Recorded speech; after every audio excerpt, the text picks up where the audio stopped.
चलिए ध्यान दीजिएगा, बातचीत नहीं, ठीक है, इधर ध्यान दीजिएगा सब कोई। देखिए क्लास 12th का जो पहला चैप्टर है halo alkane and hello arene, ये आज हम लोग का स्टार्ट होगा, ठीक है। तो सबसे पहले halo alkane and hello arene में हम लोग ये समझेंगे कि ये तो चैप्टर का नाम हो गया halo alkane and hello arene, तो सबसे पहले हम लोग समझेंगे हेलो एल्केन क्या है, फिर हम लोग समझेंगे हेलो एरीन क्या है। तो हेलो एल्केन जो है ना, दो चीजों से मिलकर के बना है। कितने चीजों से मिलकर के बना है? दो चीजों से। अब वो दो चीज क्या है उसको समझिएगा। देखिए हेलो एल्केन जो है वो दो चीजों से मिलकर के बना, वो दो चीज क्या है उसको समझिएगा, ठीक है। सबसे पहले हम यहाँ लिखते हैं हेलो एल्केन, ये दो चीज से मिलकर के बना, एक हेलो से और एक एल्केन से, ठीक है। एक हेलो से, एक किससे? एल्केन से। देखिए ये एक हेलो हो गया और एक एल्केन हो गया। हेलो मीन्स वो वाला हेलो नहीं, जैसे कोई फोन करता है बोलते हैं हेलो, वो रे हेलो नहीं। ये हेलो का मतलब होता है हेलोजन। क्या होता है? हेलोजन, ठीक है। देखिए हेलो और ये हो गया एल्केन, ठीक। और एल्केन का मतलब आप जानते हैं कि CnH2n+2 होता है। एल्केन का फॉर्मूला क्या होता है? CnH2n+2। तो एल्केन का मतलब हम लोग को पहले से पता है क्योंकि हम लोग नोमेनक्लेचर में भी पढ़ चुके हैं, CnH2n+2। तो एल्केन का मतलब ही होता है CnH2n+2, ठीक है। इसका मतलब होता है CnH2n+2। और जो हेलो होता है इसका मतलब होता है हेलोजन। क्या होता है? हेलोजन। हेलोजन में आपका आता है फ्लोरीन, क्लोरीन, ब्रोमीन, आयोडीन, एस्टेस्टाइन, ये सब। लेकिन एस्टेस्टाइन को हम लोग नहीं लेते हैं क्योंकि वो ज्यादा कंपाउंड नहीं बनाता है। फ्लोरीन, क्लोरीन, ब्रोमीन और आयोडीन तक हम लोग लेंगे। क्लियर है? तो हेलोजन एटम जो होता है वो होता है फ्लोरीन, क्लोरीन, ब्रोमीन और आयोडीन। हेलोजन एटम वो एटम होता है, वो एलिमेंट होता है जो एलिमेंट जो है सो समुद्री घास फूस से पाया जाता है या फिर समुद्री पौधों से पाया जाता है। समुद्र के आसपास के चीजों से जो एलिमेंट को आप पाते हैं उसी एलिमेंट को हेलोजन कहते हैं। क्या कहते हैं? हेलोजन। तो हेलो का मतलब हेलोजन, एल्केन का मतलब CnH2n+2। देखिए बाबू, जिस भी कंपाउंड में कार्बन और हाइड्रोजन आ गया है ना, जिस भी कंपाउंड में कार्बन और हाइड्रोजन आ गया वैसे कंपाउंड को बोला जाता है हाइड्रोकार्बन। क्या बोला जाता है? हाइड्रोकार्बन। मतलब जिसमें कार्बन और हाइड्रोजन आ जाए उसको हाइड्रोकार्बन बोलेंगे। तो जैसे हमको एल्केन बनाना है तो एल्केन क्या होता है? CH4। क्या होता है? CH4। CH4 का मतलब हो गया कार्बन कार्बन और यहाँ पे हाइड्रोजन, 4 हाइड्रोजन, ये ना, एक कार्बन और 4 हाइड्रोजन। इसका मतलब हो गया CH4। CH4 का मतलब हो गया एक कार्बन और 4 हाइड्रोजन। बताइए यहाँ पे CH4 में क्या क्या है? कार्बन के साथ साथ हाइड्रोजन है, और जब कार्बन हाइड्रोजन किसी चीज में आ जाए उसको हाइड्रोकार्बन बोला जाता है। क्या बोला जाता है? हाइड्रोकार्बन। यानी कि ये जो एल्केन है एक तरह का हाइड्रोकार्बन है। क्या है? एक तरह का हाइड्रोकार्बन है। तो हम लोग क्या समझे कि हेलो एल्केन में एल्केन है मतलब हाइड्रोकार्बन है, और साथ ही साथ उसमें क्या? हेलोजन भी है। तो एल्केन का मतलब तो यही हो गया CH4, है ना। एल्केन का मतलब क्या हो गया? CH4। ये CH4 एक तरह का क्या है बताइए? तो हाइड्रोकार्बन है। क्या? एक तरह का, हाँ, भले एल्केन है लेकिन इसका नाम हो गया एक स्पेशल नाम हाइड्रोकार्बन। क्या हो गया? हाइड्रोकार्बन। तो ये एक हाइड्रोकार्बन यानी कि एल्केन है। अब इसमें हम लोग हेलोजन जोड़ेंगे। हेलोजन कब जुड़ेगा? जब इसमें कार्बन तो 4 बॉन्ड बनाता है और चारों में हाइड्रोजन है, तो इसमें से एक हाइड्रोजन निकालना पड़ेगा। एक हाइड्रोजन को निकाल करके आप यहां से एक हेलोजन को जोड़िए, और हेलोजन को हम लोग एक्स से डिनोट करते हैं। क्या चीज से डिनोट करते हैं? एक्स से। और एक्स का मतलब होता है फ्लोरीन, क्लोरीन, ब्रोमीन और आयोडीन। ये 4 चीज होता है। अब देखिए बाबू, इस चारों में से कोई एक यदि इस हाइड्रोकार्बन में जुड़ गया तब इस हाइड्रोकार्बन का एक स्पेशल नाम बन जाएगा, वो हो जाएगा हेलो एल्केन। क्या हो जाएगा? Halo alkane. तो 4 हाइड्रोजन में से को हटाएंगे तब यहाँ पे आपका एक हाइड्रोजन खाली होगा, है कि नहीं? तब एक तो बॉन्ड खाली होगा, और उसके बाद इसी बॉन्ड में आप जिसको जोड़ सकते हैं, जिस हेलोजन एटम को जोड़ सकते हैं जोड़ दीजिए। मतलब कि यदि आप किसी हाइड्रोकार्बन में कम से कम एक तो हेलोजन एटम जोड़ते हैं, कम से कम एक, 5, 10, 50, 100 से मतलब नहीं है, कम से कम एक तो यदि आप हेलोजन एटम जोड़ देते हैं किसी भी हाइड्रोकार्बन में, तब वैसा हाइड्रोकार्बन का एक स्पेशल नाम पड़ जाएगा, वो हो जाएगा हेलो एल्केन। क्या हो जाएगा? Halo alkane. क्लियर है? तो यदि कोई बोले हेलो एल्केन क्या है, तो आप क्या बोलिए कि हेलो एल्केन एक तरह का हाइड्रोकार्बन है या एक ऐसा हाइड्रोकार्बन जिसमें कम से कम एक तो हेलोजन एटम होना चाहिए। कम से कम एक तो हेलोजन एटम होना चाहिए, ज्यादा से ज्यादा 2 भी हो सकता है। अब इस हाइड्रोजन को भी रिप्लेस कीजिए, यहाँ पे भी आप किसी को जोड़ सकते हैं, इसको भी ज्यादा से ज्यादा 2 हो सकता है, 3 हो सकता है, 4 हो सकता है। अब आप सोच के देखिए, ज्यादा से ज्यादा 5 हो सकता है क्या? नहीं हो पाएगा, क्योंकि एक कार्बन जो 4 बॉन्ड बनाता है, तो ज्यादा से ज्यादा इसमें 4 ही हेलोजन एटम को जोड़ सकते हैं। तो मैक्सिमम 4 तक तो चले जाएगा, लेकिन मिनिमम जो कम से कम एक और रहना ही चाहिए। जब एक तो इसमें रह जाएगा हेलोजन एटम, तब ये इसका नाम हम लोग हेलो एल्केन देंगे। क्लियर है? तो यदि कोई बोलेगा हेलो एल्केन क्या था, क्या बोलिएगा? वैसा हाइड्रोकार्बन जिसमें कम से कम कितना हेलोजन एटम उपस्थित हो, एक तो हेलोजन एटम उपस्थित हो, तो उसको हम लोग क्या बोलते हैं बताइए? तो हेलो एल्केन बोलते हैं। क्या बोलते हैं? Halo alkane. और ये कार्बन हाइड्रोजन है, इस कारण से इसको हाइड्रोकार्बन भी बोला जाता है। क्या बोला जाता है? हाइड्रोकार्बन। तो वैसा हाइड्रोकार्बन जिसमें सिर्फ कार्बन और हाइड्रोजन हो, या फिर कार्बन हाइड्रोजन के साथ साथ कम से कम एक तो हेलोजन एटम हो, कम से कम एक हेलोजन एटम होता है, उसको हम लोग क्या बोलेंगे? हेलो एल्केन बोलेंगे। देखिए डेफिनेशन, वह हाइड्रोकार्बन जिसमें कम से कम एक हेलोजन परमाणु उपस्थित होते हैं, यानी कि एक हेलोजन एटम उपस्थित होते हैं। और हेलोजन एटम आपका क्या होता है? एक्स से इसको डिनोट करते हैं, एक्स बराबर फ्लोरीन, क्लोरीन, ब्रोमीन, आयोडीन होता है। उपस्थित हो उसे हेलो एल्केन कहते हैं। क्लियर है? अब देखिए, सबसे छोटा हेलो एल्केन बनाने के लिए मेरे पास जो है यहाँ पे नहीं, उधरे बताते हैं, ठीक है? एग्जाम्पल तब अच्छे से और क्लियर होगा। देखिएगा, जैसे ये मान लीजिए मेरे पास है, यहाँ पे बताइए सी ऐसा ही होता है। अब यहाँ पे मैं एक तो हेलोजन एटम जोड़ दिए Cl, और ये सब में हाइड्रोजन हाइड्रोजन हाइड्रोजन हो गया। आप इसी चीज को ऐसा भी लिख सकते हैं, कार्बन एक तो है, हाइड्रोजन क्या हो गया? 1 2 3, तो CH3 कर दीजिए, एक तो Cl है तो Cl कर दीजिए, तो CH3Cl। बताइए इसमें कम से कम क्या को हेलोजन एटम है? एगो है। अच्छा, यदि हम 2 को हेलोजन एटम रखेंगे, फिर से को हाइड्रोजन हटाना पड़ेगा, यानी कि C ऐसा जो होता है, तो यहाँ पे आप यदि Cl जोड़े और यहाँ पे भी Cl जोड़ रहे हैं, तो यहाँ पे H और H रहेगा, तो इसका फॉर्मूला क्या हो जाएगा? CH2 और Cl2 हो जाएगा, है कि नहीं? CH2 Cl2 हो जाएगा। तो बताइए इसमें कितना हेलोजन एटम है? 2 गो है। अच्छा, यदि 3 को बनाना पड़ेगा, तो फॉर्मूला क्या होगा? सोच के देखिए तो, CHCl3। नहीं समझे बात को? एक तो और यहाँ से हाइड्रोजन हटा दीजिए, क्या आ जाएगा? CHCl3 हो जाएगा। अच्छा, एक तो और बनाना, तब तो इबला भी हट जाएगा, तब क्या बन जाएगा? CCl4। अब आप बोलिए सर, आप बोले थे कि जिसमें कार्बन हाइड्रोजन होता है उसी को हाइड्रोकार्बन बोलते हैं, लेकिन इसमें तो हाइड्रोजन नहीं है। तो बाबू ये बेटा है, इसका बाप जो था वो CH4 था, है कि नहीं? इसका आप जो यहाँ पे Cl ला रहे हो, कहां से ला रहे हैं? C ये ऐसा था, इसी का ना हाइड्रोजन को हटा हटा के आप Cl डाल रहे थे। तो इससे ये चीज बना है, तो बनाइए जिससे ये चीज बना है, जब वही हाइड्रोकार्बन है, तो क्या ये हाइड्रोकार्बन नहीं होगा? ये भी हाइड्रोकार्बन है। क्लियर है? ये बाप है बाबू, जब बाप हाइड्रोकार्बन है तो बेटा किसे हाइड्रोकार्बन है? तो ये भी एक तरह का हाइड्रोकार्बन है। क्लियर है सबका? तो देखिए बाबू, जब हम लोग के पास किसी ऑर्गेनिक कंपाउंड में केवल एक हेलोजन एटम होगा, केवल एक ठो, तो एक के लिए आप बोलिएगा मोनो। क्या बोलिएगा? Mono halo alkane. क्या बोलिएगा? Mono halo alkane. ये एक तरह का हेलो एल्केन है, लेकिन इस हेलो एल्केन में कितना हेलोजन एटम है? एक ठो, तो इसको हम लोग बोल देंगे मोनो हेलो एल्केन। क्या बोल देंगे? Mono halo alkane. अब बताइए इसमें क्या गो है? 2 हेलोजन एटम है। तो आप इस टाइप के हेलो एल्केन का नाम क्या दीजिएगा? डाई हेलो एल्केन या ट्राई या टेट्रा? इसको बोलिएगा डाई हेलो एल्केन। बताइए, अब आप लोग सोच के हमको बताइएगा, ठीक है? जब किसी कंपाउंड में केवल एक तो हेलोजन एटम उपस्थित हो, तब ऐसे कंपाउंड को क्या बोलेंगे? Mono halo alkane. अच्छा, 2 को होगा तो? 3 को होगा तो? ट्राई। क्या बोलेंगे? Try halo alkane. 4 को होगा तो? 5 को होगा तो? गलत बात, 5 को होगा ही 4 तक ना, अरे तो 5 कहां से बोल देंगे? तो 4 तक ही होगा। हम बोल देंगे 10, तो आप क्या 10 को बताने लिए बोलिए सर नहीं होगा, है कि नहीं? लेकिन अभी फिर से गलत होगा। लेकिन अब देखिए कब होगा जानते हैं? जब कार्बन का नंबर आप बढ़ाने लगिएगा। जब कार्बन ज्यादा करें तब तो होने लगेगा 10 20, तो फिर होने लगेगा। तब ऐसा में कभी फिक्स हो पाएगा कि कितना क्या है? नहीं, आप कैसे जान पाइएगा? इसलिए हेलोजन एटम कितना एक तो कार्बन में आ सकता है, उसके बेसिस पे देखा गया है। 4 5 10 50 कार्बन ले लीजिएगा और सब में हेलोजन लगाने लगेगा, तब तो फिर गड़बड़ बात हो गया। तब तो फिर कैसे लिमिट ही नहीं होगा। आप बोलिए सर 20 तक जाएगा, तो हम बोलेंगे नहीं, हम 500 को कार्बन ही जोड़ देंगे। अब बता तो, तब तो फिर गड़बड़ हो जाएगा।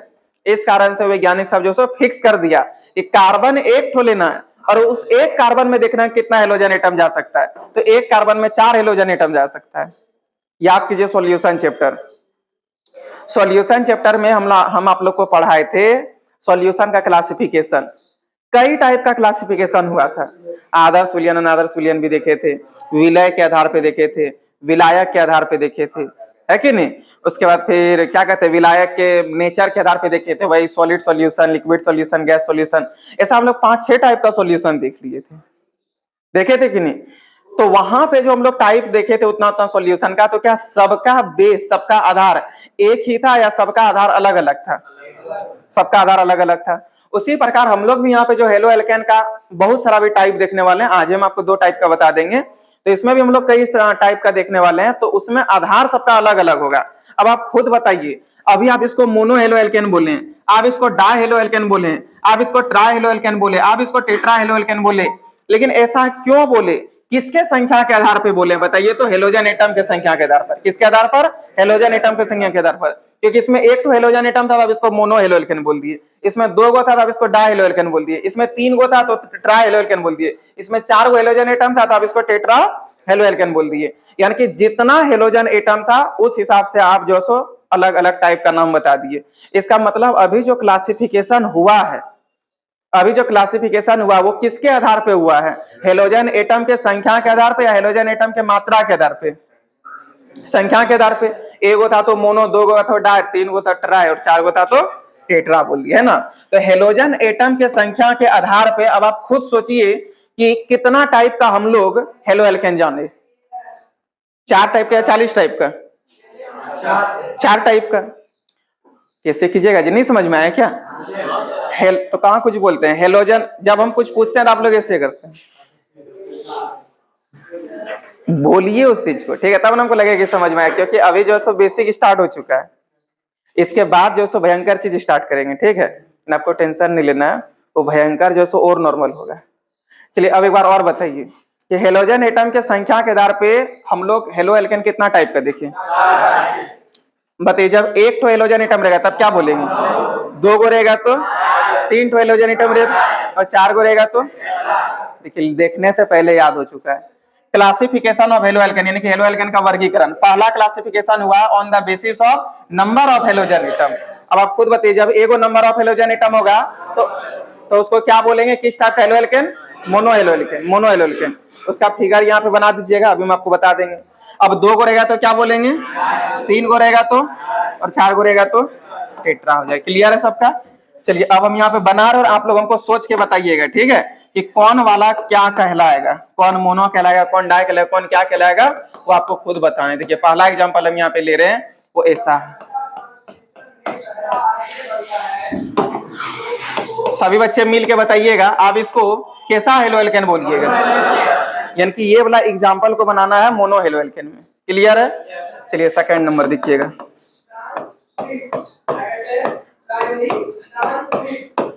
बताइए आप इसको क्या बोलिएगा?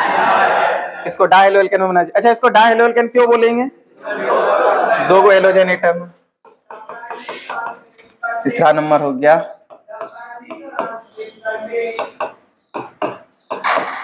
बताइए इसको क्या बोलिएगा? Try halo alkane. क्या बोलिएगा? तो जहां पे ट्राई हेलो एल्केन बना वहां पे इस फिगर को बना दीजिएगा। इसको क्या बोलिएगा? तो जहां पे टेट्रा हेलो एल्केन लिखा है वहां पे ये वाला फिगर बना दीजिए। क्लियर है सबका? अब हम लोग देखेंगे बाबू फिर से क्लासिफिकेशन हेलो एल्केन का ही, लेकिन हाइब्रिडाइजेशन के आधार पर। किसके आधार पर? अब इसमें काफी बच्चे 11th मेरे पास पढ़े नहीं है, और जो बच्चे पढ़े भी तो काफी लेट से ज्वाइन किए, तो हाइब्रिडाइजेशन आप पढ़ नहीं पाए, लेकिन कोई बात नहीं है, 11 का चीज है हाइब्रिडाइजेशन, लेकिन अभी आपको सब चीज क्लियर होगा और 1 मिनट से कम समय में सिखा भी देंगे हाइब्रिडाइजेशन, इसलिए एकदम आपको टेंशन नहीं लेना है। जो चीज 11 का यदि छूटा हुआ है उसको हम सिखाएंगे 1 मिनट से कम समय में। अभी अब देखिए स्टार्ट कर रहे हैं, ठीक है। देखिए हाइब्रिडाइजेशन को सीखने से पहले आपको 2 बात बस याद रखना पड़ेगा कि जो सिंगल बॉन्ड होता है उसी को सिग्मा बॉन्ड बोला जाता है। क्या बोला जाता है? Sigma bond. मतलब जितना सिंगल बॉन्ड उतना सिग्मा बॉन्ड होगा। अब आप हमको सोच के बताइए, यदि सिंगल बॉन्ड की संख्या 50 है, मान लेते 50 है, तो सिग्मा बॉन्ड भी कितना होगा? अच्छा, यदि सिंगल बॉन्ड 3 है तो सिग्मा बॉन्ड भी कितना होगा? यदि सिंगल बॉन्ड 10 है तो सिग्मा बॉन्ड भी कितना होगा, यदि सिंगल बॉन्ड 5 है तो सिग्मा बॉन्ड भी कितना होगा, और यदि सिंगल बॉन्ड 4 है तो सिग्मा बॉन्ड भी कितना होगा, 4। क्लियर है, मतलब जो सिंगल बॉन्ड वही सिग्मा बॉन्ड होगा। अब देखिए बॉन्ड भी 3 टाइप का होता है, एक होता है सिंगल, फिर होता है डबल, फिर होता है ट्रिपल। तो जो सिंगल बॉन्ड होगा उसको सिग्मा बॉन्ड बोलेंगे, और डबल बॉन्ड में ना नीचे वाला तो कहलाएगा आपका सिग्मा, लेकिन ऊपर वाला कहलाएगा पाई बॉन्ड। क्या कहलाएगा, पाई बॉन्ड। नीचे वाला सिग्मा, ऊपर वाला क्या कहलाएगा, पाई बॉन्ड।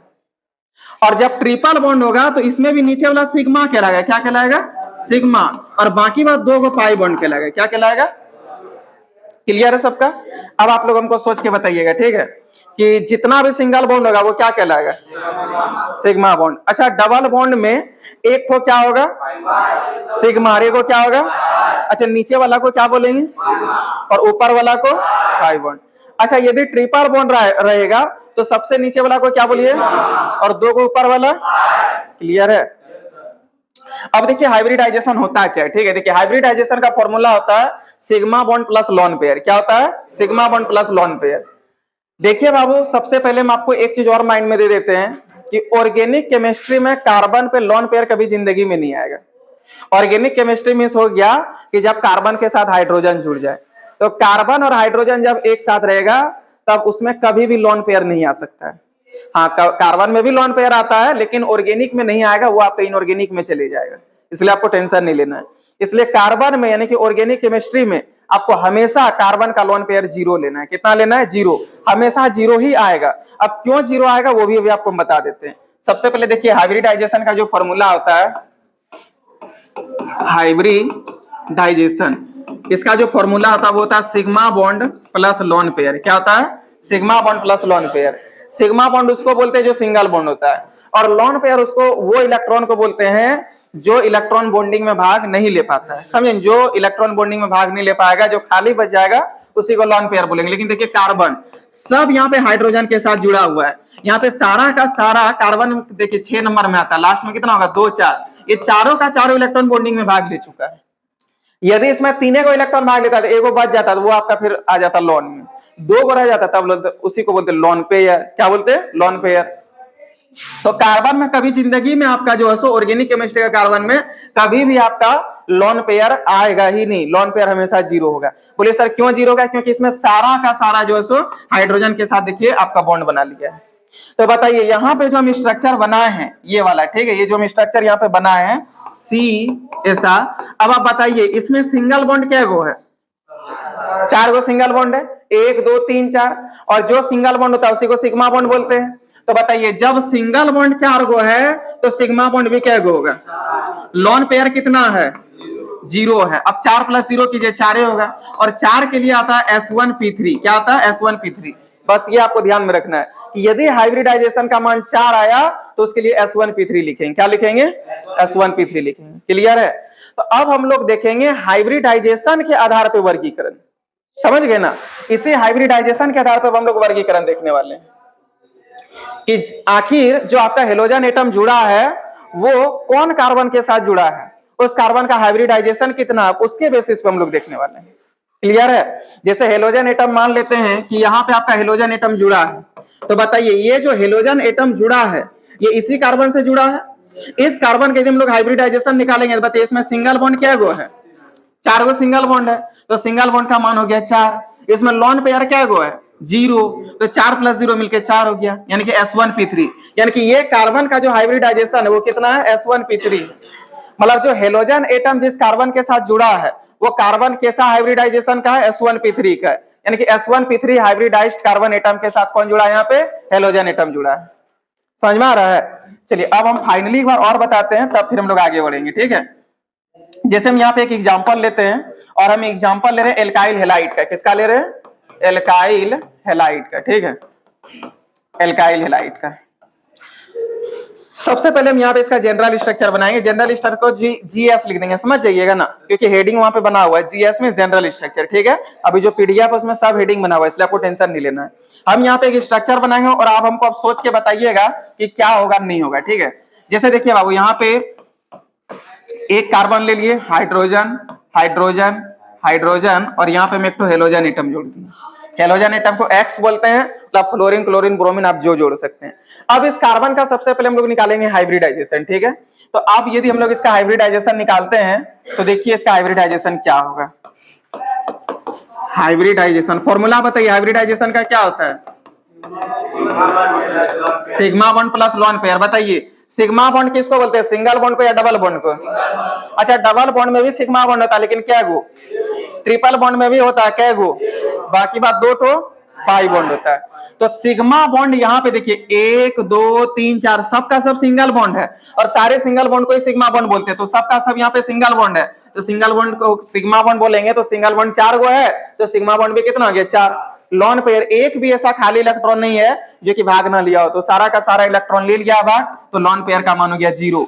अब हाइब्रिडाइजेशन 4 + 0 4 कीजिए, तो इसके लिए होता है S1P3। क्या होता है? S1P3। 4 यदि आएगा तो हाइब्रिडाइजेशन क्या लिखिएगा? S1P3। तो बताइए यहाँ पे जो आपका हेलोजन एटम जुड़ा है जिस कार्बन के साथ, उस कार्बन का हाइब्रिडाइजेशन कितना है? उस कार्बन का हाइब्रिडाइजेशन क्या आया? S1P3 आया। क्या आया? S1P3। तो यदि कोई बोले कि इसमें जो हेलोजन एटम है वो किस टाइप के हाइब्रिडाइजेशन वाला कार्बन के साथ जुड़ा है, S1P2 या S1P3, तो आप क्या बोलिएगा? S1P3। क्या बोलिएगा? S1P3। और जब कोई halogen atom S1P3 hybridised carbon atom के साथ जुड़ जाए, इसी को S1P3 हाइब्रिडाइज्ड कार्बन एटम बोलते हैं। जब कोई halogen atom S1P3 hybridised carbon atom के साथ जुड़ जाए, तब ऐसे ऑर्गेनिक कंपाउंड का नाम हो जाएगा एल्काइल हैलाइड। क्या नाम हो जाएगा? Alkyl halide. कब एल्काइल हैलाइड बोलेंगे? जब हेलोजन एटम जिस कार्बन के साथ जुड़ेगा उस कार्बन का जो हाइब्रिडाइजेशन होना चाहिए वो कितना होना चाहिए? S1P3 होना चाहिए। क्लियर है? जब वैसा ऑर्गेनिक कंपाउंड जिसमें halogen atom S1P3 hybridised carbon atom के साथ जुड़ा हो, वैसे ऑर्गेनिक कंपाउंड को बेंजाइलिक हैलाइड बोलेंगे या एल्काइल हैलाइड बोलेंगे? Alkyl halide. सबका क्लियर है? एक बार और बताइएगा, ठीक है। यदि कोई बोल दे कि एल्काइल हैलाइड क्या है, तो बताइए सबसे पहले एल्काइल हैलाइड एक तरह का इनऑर्गेनिक का कंपाउंड है या ऑर्गेनिक कंपाउंड है? तो सबसे पहले यही वर्ड बोलेंगे कि एल्काइल हैलाइड जो है सो एक तरह का कार्बनिक यौगिक है, एक तरह का ऑर्गेनिक कंपाउंड है।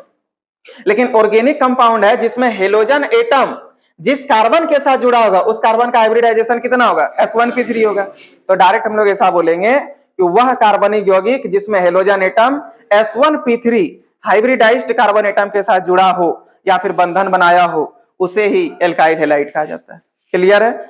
अब एग्जांपल देखिएगा, ठीक है।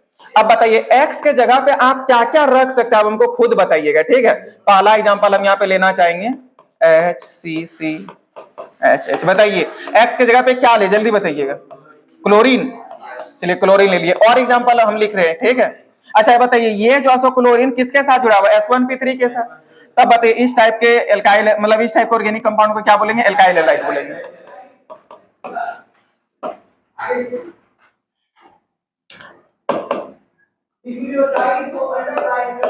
बताइए ये भी क्या है? एल्काइल हैलाइड है। एक और एग्जांपल, ठीक है।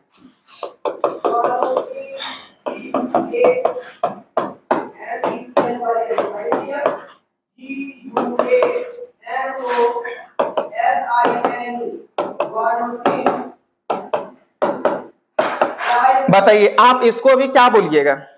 ये तीसरा नंबर को क्या बोलिएगा बताइए तो? देखिए तो जल्दी से, और क्या बोलिएगा? एल्काइल हैलाइड या कुछ और बोलिएगा? एल्काइल हैलाइड बोलिए। अच्छा क्यों बोलिएगा एल्काइल हैलाइड? ये बता सकते हैं आखिर ये एल्काइल हैलाइड क्यों हुआ? क्योंकि ये जो हेलोजन एटम है ये S1P3 कार्बन एटम के साथ जुड़ा। बोलिए सर कैसे?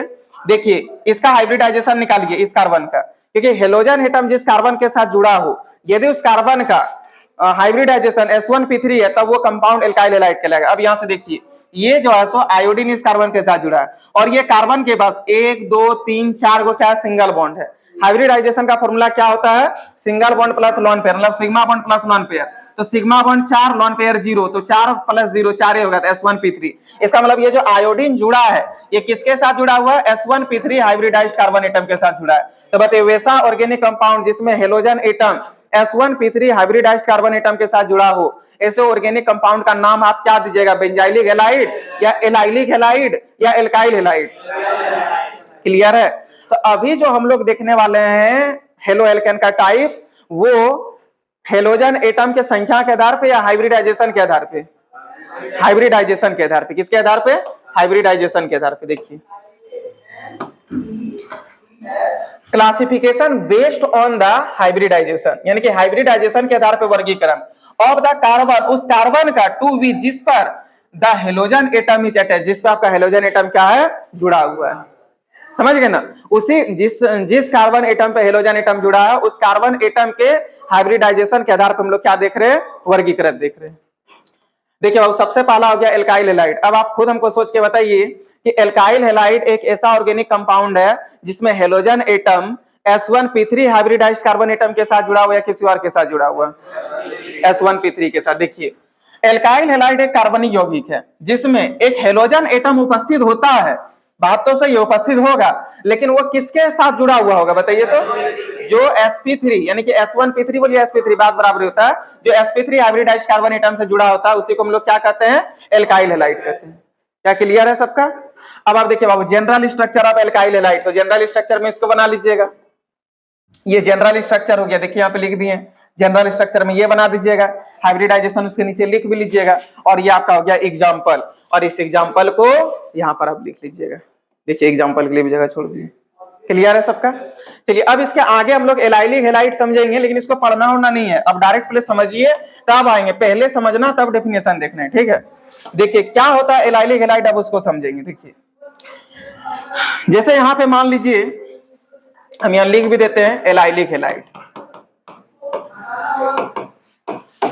एलाइलिक हैलाइड, ठीक है? अब क्या होगा एलाइलिक हैलाइड उसको हम लोग समझते हैं, ठीक है? देखिए एलाइलिक हैलाइड जो होता है उसमें जो आपका हेलोजन एटम है वो S1P3 कार्बन के साथ ही जुड़ा होगा, S1P3 हाइब्रिडाइज्ड कार्बन एटम के साथ ही जुड़ा होगा, लेकिन उसके बाद जो उसका अगला कार्बन होगा वो डबल बॉन्ड के साथ जुड़ा होगा। किसके साथ जुड़ा होगा? डबल बॉन्ड के साथ। तब ऐसे ऑर्गेनिक कंपाउंड को आप बोलिएगा एलाइलिक हैलाइड। क्या बोलिएगा? एलाइलिक हैलाइड, ठीक है? Allylic halide. देखिए जैसे यहाँ पे हम ले लिए जनरल स्ट्रक्चर इसका देखते हैं एलाइलिक हैलाइड का। सबसे पहले हम यहाँ पे ले लेते हैं कार्बन, यहाँ पे भी कार्बन, फिर डबल बॉन्ड कार्बन, यहाँ पे हाइड्रोजन, यहाँ पे भी हाइड्रोजन, हाइड्रोजन, अब यहाँ पे आपका कुछ भी एक तो हेलोजन ले लिए, हाइड्रोजन है, यहाँ पे भी हाइड्रोजन है। अब आप सोच के देखिए बाबू कि ये जो हेलोजन एटम जुड़ा है, ये हेलोजन एटम है, ये जिस कार्बन के साथ जुड़ा है, ये कार्बन का हाइब्रिडाइजेशन कितना होना चाहिए? सोच के बताइए तो। S1P3 ही होगा, है ना? sp3 ही होगा। बोलिए सर काहे? क्या कि देखिए सिंगल बॉन्ड से 4 गो है, तो single bond plus lone pair होता है, मतलब sigma bond plus lone pair होता है फॉर्मूला, तो सिग्मा बॉन्ड टोटल 4 हो गया, 4 + 0 तो S1P3 होता है उसके लिए। इसका मतलब ये हेलोजन एटम है वो जिसके साथ जुड़ा है वो S1P3 है। क्या है? S1P3।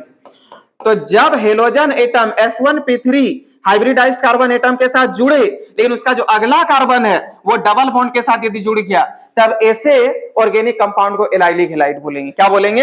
Allylic halide. देखिए ये जिसके साथ जुड़ा है वो S1P3 और इसका अगला वाला जो है सो डबल बॉन्ड से जुड़ा हुआ, तब ऐसे ऑर्गेनिक कंपाउंड को क्या बोल दीजिएगा? Allylic halide. इसका एग्जांपल एक हम लोग देख लेते हैं। देखिए पहला एग्जांपल जैसे इसी में लेते हैं। अब X के जगह पे बताइए आप क्या क्या बैठा सकते हैं, प्लीज ये बताइए। क्लोरीन, क्लोरीन, ब्रोमीन, आयोडीन, इतना सारा चीज आप बैठा सकते हैं कि नहीं? तो क्या आपको मन है बैठाने का? बोलिए तो। क्लोरीन ले लेते हैं। तो बताइए अब ये जो क्लोरीन जुड़ा है ये किस टाइप के हाइब्रिडाइज्ड कार्बन एटम से जुड़ा है? जल्दी बोलिए ना जी, किस टाइप का हाइब्रिडाइज्ड कार्बन एटम है ये? S1P3 यानी कि sp3। और बताइए जब halogen atom S1P3 hybridised carbon atom के साथ जुड़े और उसका जो अगला कार्बन है वो यदि डबल बॉन्ड के साथ जुड़े, तब ऐसे ऑर्गेनिक कंपाउंड का नाम आप क्या दीजिएगा? Allylic halide. क्या दीजिएगा? क्या क्लियर है सबका? और एग्जांपल दिया, क्लियर है? अब इसमें क्या दे, बस क्लोरीन की जगह ब्रोमीन होगा, फ्लोरीन होगा, आयोडीन होगा, सब एग्जांपल से में हुआ। चलिए अब देखिए डेफिनेशन। रुकिए एक बार और बताइए एलाइलिक हैलाइड में ये भी एक तरह का ऑर्गेनिक कंपाउंड है, लेकिन एक ऐसा ऑर्गेनिक कंपाउंड जिसमें आपका हेलोजन एटम उपस्थित होगा, लेकिन वो किसके साथ जुड़ा होगा? sp3 यानी कि S1P3 के साथ जुड़ा होगा, और उसका जो अगला कार्बन होगा वो किसके साथ जुड़ा होगा? एलाइलिक हैलाइड एक कार्बनिक यौगिक है जिसमें एक हेलोजन एटम उपस्थित होते हैं जो sp3 हाइब्रिडाइज्ड कार्बन एटम से जुड़ा होता है। तथा उसके अगले कार्बन में एक डबल बॉन्ड उपस्थित होता है, उसे एलाइलिक हैलाइड कहते हैं। जनरल स्ट्रक्चर यहां पे बना लीजिएगा, एक एग्जांपल यहां पे लिख लेना है। अब इसके आगे हम लोग देखेंगे बेंजाइलिक हैलाइड। क्या देखेंगे, लेकिन इसको अब आपको देखना नहीं है। देखिए अब क्या है बेंजाइलिक हैलाइड। बेंजाइलिक हैलाइड हम लोग उसको बोलते हैं जब आपका हेलोजन एटम sp3 कार्बन के साथ जुड़े, लेकिन उसका जो अगला कार्बन होगा वो डबल बॉन्ड के साथ नहीं बल्कि डायरेक्ट बेंजीन रिंग में होना चाहिए। कहां पे होना चाहिए, बेंजीन रिंग में होना चाहिए। देखिए यहां पे दो बात है, हेलोजन एटम बेंजीन रिंग में नहीं जुड़ा हुआ होना चाहिए, बल्कि halogen atom s1p3 hybridised carbon atom के साथ जुड़ा हुआ होना चाहिए, लेकिन उसके बाद वाला जो कार्बन होगा वो बेंजीन रिंग में होना चाहिए। कहां पे होना चाहिए, बेंजीन रिंग में। तब उसको हम लोग बोलेंगे बेंजाइलिक हैलाइड। क्या बोलेंगे, बेंजाइलिक हैलाइड। और एक चीज ध्यान दीजिएगा, हम ये जो आपको अभी 4-5 डेफिनेशन बताएंगे मोस्ट डेंजरस इंपोर्टेंट है, एग्जाम में आते रहता है, और यही डेफिनेशन फिर से आने वाला अल्कोहल फिनॉल एंड ईथर में। तो थोड़ा सा का चेंज होगा बस एक जगह पे, जहां हैलाइड लिख रहे हैं वहीं पे अलग चीज आएगा। तो उस वक्त हम जो है सो आपको डेफिनेशन लिखाएंगे नहीं, वो आपको खुद से करना पड़ेगा। इसलिए हम इतना मेहनत करके इसमें समझा भी रहे। क्लियर है, तो आपको खुद से करना पड़ेगा। तो अल्कोहल फिनॉल एंड ईथर में आपको खुद से करना पड़ेगा, और वो एग्जांपल मतलब वो डेफिनेशन कई बार आ चुका है, इसलिए एकदम बढ़िया से सब करके जाइएगा। ठीक है, चलिए हम लोग सबसे पहले बेंजाइलिक हैलाइड को यहाँ पे समझते हैं। बेंजाइलिक हैलाइड, बताइए बेंजाइलिक हैलाइड में जो आपका हेलोजन एटम होगा वो किसके साथ जुड़ा होगा, S1p3 या S1p2, S1p3। उसका जो अगला कार्बन होगा वो डबल बॉन्ड में होगा या बेंजीन रिंग में होगा, बेंजीन रिंग में होगा। किसमें हो जाएगा, बेंजीन रिंग में हो जाएगा। देखिए इसका जनरल स्ट्रक्चर, जैसे हम यहाँ पे कार्बन ले लिए, यहाँ पे हेलोजन एटम दे दिए, हाइड्रोजन हाइड्रोजन। अब जो यहाँ पे कार्बन है, अब देखिए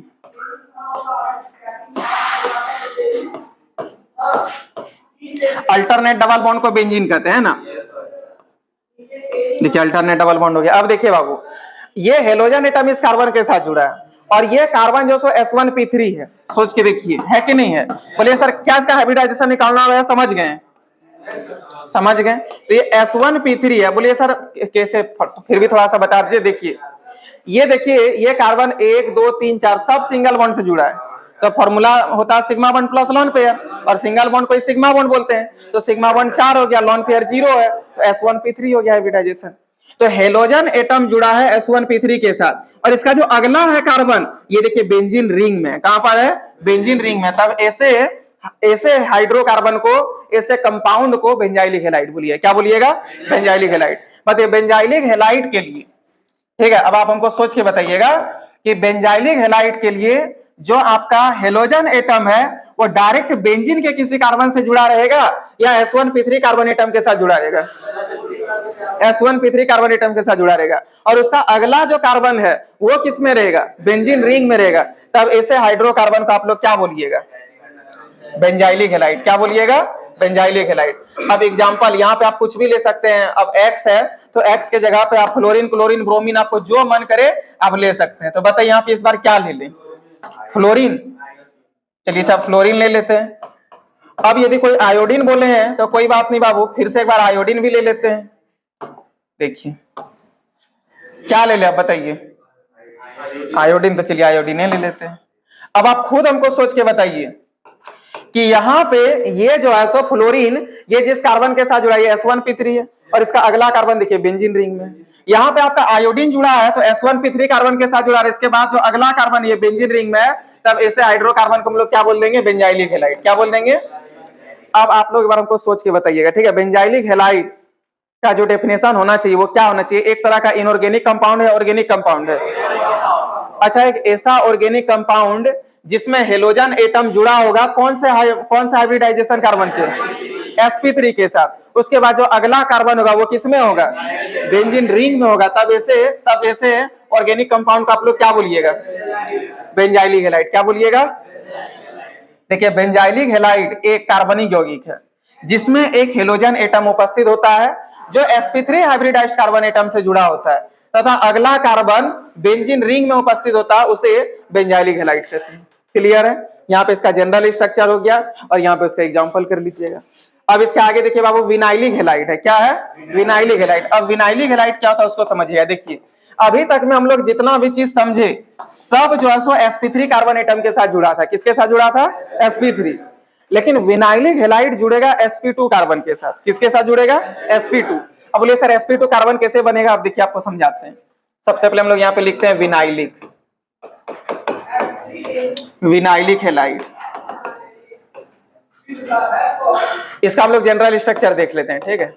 देखिए जैसे ये कार्बन हो गया, हाइड्रोजन, यहाँ पे एक तो हेलोजन जोड़ दिए, फिर डबल बॉन्ड है, फिर कार्बन है। अब इस कार्बन का 4 बॉन्ड पूरा हो गया, 1 2 3 4, 4 बॉन्ड पूरा हो गया। यहाँ पे 1 2 3 4, इसका भी 4 बॉन्ड पूरा हो गया। अब बताइए हेलोजन एटम इसी कार्बन के साथ जुड़ा है। अब हम लोग यहाँ से पहले हाइब्रिडाइजेशन निकालिए, हाइब्रिडाइजेशन। हाइब्रिडाइजेशन का फॉर्मूला सब कोई मिलके बताइए जल्दी से। Sigma bond plus lone pair, sigma bond plus lone pair. अब आप हमको सोच के बताइए कि सिग्मा बॉन्ड किसको बोलते हैं? सिंगल बॉन्ड को। तो यहाँ पे सिग्मा बॉन्ड 2 हो गया, क्योंकि 2 को सिंगल बॉन्ड है तो सिग्मा बॉन्ड 2 हो गया। लेकिन इस डबल बॉन्ड में भी एक तो सिग्मा बॉन्ड है, ये नीचे वाला सिग्मा बॉन्ड है। तो 2 को इधर से, 1 को यहाँ पे, कितना सिग्मा बॉन्ड हो गया? 3 को। तो टोटल सिग्मा बॉन्ड है 3, और लॉन पेयर कितना है? 0। लॉन पेयर 0 है, तो 3 + 0 मिलकर क्या हो जाएगा? 3। 4 के लिए S1P3 होता है, तो 3 के लिए क्या होना चाहिए बताइए? तो S1, बोलिए ना, S1P2, S1P2। क्या आप सबको समझ में आया? अब आप बताइए यदि 4 हो जाएगा तो हाइब्रिडाइजेशन क्या लिखिएगा? S1P3। लेकिन यदि 3 हो जाएगा तब क्या लिखिएगा? S1P2। इसका मतलब बताइए जब halogen atom S1P2 carbon atom के साथ जुड़ा हुआ हो, S1P2 हाइब्रिडाइज्ड कार्बन एटम के साथ जुड़ा हुआ हो, तब ऐसे ऑर्गेनिक कंपाउंड का नाम आप क्या दीजिएगा? एलाइलिक हैलाइड या विनाइलिक हैलाइड? क्या बोल दीजिएगा? इसका हाइब्रिडाइजेशन आ गया S1P2। क्या सबका क्लियर है? चलिए अब एग्जांपल देखते हैं इसके बेसिस पे। देखिए सबसे पहला यहाँ पे एक एग्जांपल लेते हैं। कार्बन हो गया, डबल बॉन्ड, फिर कार्बन। क्या ले बताइए तो? फ्लोरीन, क्लोरीन, ब्रोमीन, आयोडीन में क्या ले? ब्रोमीन। चलिए यहाँ पे Br ले लिए, यहाँ पे हाइड्रोजन कर दीजिए, हाइड्रोजन कर दीजिए, हाइड्रोजन कर दीजिए। अब बताइए ये ब्रोमीन इस कार्बन के साथ जुड़ा है कि नहीं? इस कार्बन के साथ जुड़ा है, और ये कार्बन का हाइब्रिडाइजेशन कितना है? S1P2। तो जब आपका halogen atom S1P2 hybridised carbon atom के साथ जुड़ जाए, तब ऐसे एलिमेंट को या फिर ऐसे कंपाउंड को हम लोग क्या बोलते हैं? Vinylic halide. क्या और एग्जांपल दिया? समझ गए? बस Br की जगह जो बैठाना हो बैठा दीजिए हेलोजन एटम में, ठीक है। एक बार लेकिन पहले डेफिनेशन बोलिएगा तब, ठीक है। मतलब विनाइलिक हैलाइड भी एक तरह का ऑर्गेनिक कंपाउंड है, एक ऐसा ऑर्गेनिक कंपाउंड जिसमें हेलोजन एटम कौन से हाइब्रिडाइज्ड कार्बन एटम के साथ है? S1P2। देखिए विनाइलिक हैलाइड, विनाइलिक हैलाइड एक कार्बनिक यौगिक है जिसमें एक हेलोजन एटम उपस्थित होता है जो किसके साथ? S1P2 हाइब्रिडाइज्ड कार्बन एटम से जुड़ा होता है, उसे विनाइलिक हैलाइड कहते हैं। यहाँ पे उसका स्ट्रक्चर बना लीजिएगा, यहाँ पे उसका एग्जांपल कर लीजिएगा। क्लियर है? चलिए अब इसके आगे बढ़ते हैं। एरिल हैलाइड क्या होता है? एरिल हैलाइड, इसी का एक और नाम है हेलो एरीन। अभी जो चैप्टर का नाम लिखवाया था halo alkane and hello arene, तो एरिल हैलाइड का ही दूसरा नाम है हेलो एरीन। क्या नाम है? Hello arene. अब क्या होता है हेलो एरीन? चलिए अब इस चीज को हम लोग समझेंगे, ठीक है।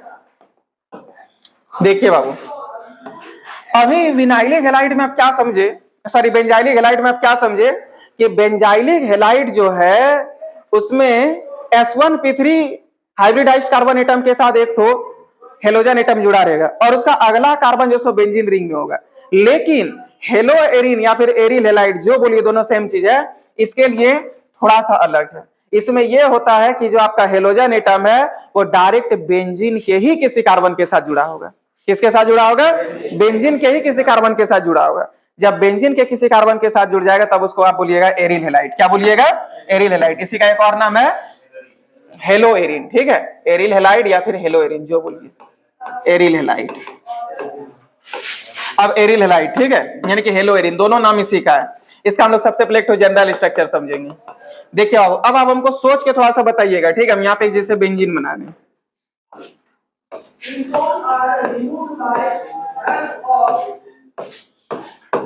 अल्टरनेट डबल बॉन्ड होता है, ये हो गया अल्टरनेट डबल बॉन्ड। अब बताइएगा हेलो एरीन या फिर एरिल हैलाइड कब बोलेंगे? जब इसमें कोई कार्बन जुड़ा होगा या फिर डायरेक्ट इसी में कोई हेलोजन एटम जुड़ा होगा। इसी में जब कोई हेलोजन एटम जुड़ा रहेगा, है ना, तो यहाँ पे देखिए एक तो हेलोजन एटम जोड़ दीजिए, ये हो गया इसका जनरल स्ट्रक्चर। अब एग्जांपल कुछ नहीं है, एग्जांपल में आप जो है सो एक्स के जगह पे आपको जो लेने का मन करे आप वो लीजिए, और वो आपका क्या हो जाएगा? एग्जाम्पल हो जाए। बताइए एक्स की जगह पे इस बार क्या ले ले, क्लोरीन। तो देखिए ये हो गया क्लोरीन, ये एग्जाम्पल हो गया किसका, हेलो एरिन का। बोलिए सर कैसे हो गया, क्या देखिए हेलो, ये जो आपका हेलोजन एटम है ये डायरेक्ट बेंजीन के ही कार्बन से जुड़ा है, किसी भी कार्बन से जुड़ जाए, ऐसा नहीं किसी से भी जुड़ गया थी डायरेक्ट, तब वो हेलो एरिन कहलाने लगेगा। क्या कहलाने लगेगा, हेलो एरिन। देखिए ये हो गया पहला एग्जाम्पल। एक और एग्जाम्पल,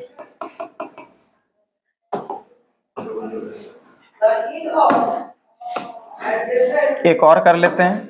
एक तो गलत वाला भी इसमें दे देते हैं, नहीं तो इसमें बहुत सारा बच्चा गलती कर देता है, ठीक है। तो एक तो गलत वाला भी दे देते हैं। यहाँ पे फ्लोरीन के जगह पे कुछ भी फ्लोरीन इस बार ले लेते हैं, बहुत देर से फ्लोरीन को नहीं लिए हैं, चलिए यहाँ पे फ्लोरीन ले लिए।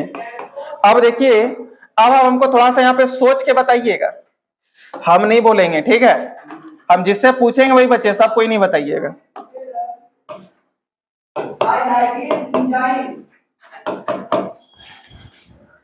चलिए बाबू आप खड़ी हो जाइए, बताइए ये हेलो एरिन है या एरिल हेलाइड है, हेलो एरिन है। बहुत बढ़िया, बैठिए, आप खड़े हो जाइएगा। मतलब हम कहीं से भी टर्न मार सकते हैं, इसका ध्यान में रखना है। ये हेलो एरिन है या एरिल हेलाइड है,